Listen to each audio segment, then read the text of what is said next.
కృష్ణానదికి సంబంధించిన సంపూర్ణమైన చర్చ మొన్న జరిగిన శాసనసభలో చర్చ పెట్టినాం, సమాధానం చెప్పినాం, వివరణ కూడా ఇచ్చినాం ప్రజలకు. ఇప్పుడు నా సూచన ఒక్కటే మిత్రులకు, మీ తప్పిదాలను కప్పిపుచ్చుకోవడానికి మా మీద ఆరోపణలు చేయడం వల్ల సమస్య పరిష్కారం కాదు.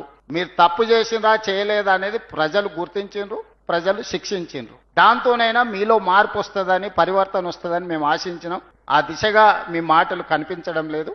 ఏదేమైనా నేను మిత్రులకు సూచన చేస్తున్నా, గోదావరి నదీ జలాలకు సంబంధించిన వివాదాల మీద కూడా శాసనసభలో చర్చ చేద్దాము.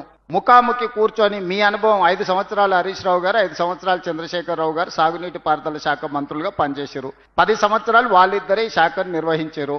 ఉత్తమ్ కుమార్ రెడ్డి గారు 2 సంవత్సరాలే అయింది నిర్వహించి.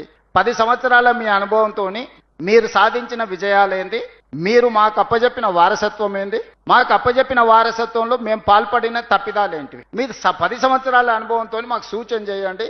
2 సంవత్సరాల అనుభవంతో మేము ఆ సూచనలు తీసుకొని ప్రాజెక్టులను పూర్తి చేస్తాము. చౌకబారు విమర్శల వల్ల తెలంగాణ గౌరవాన్ని దెబ్బతీయకండి.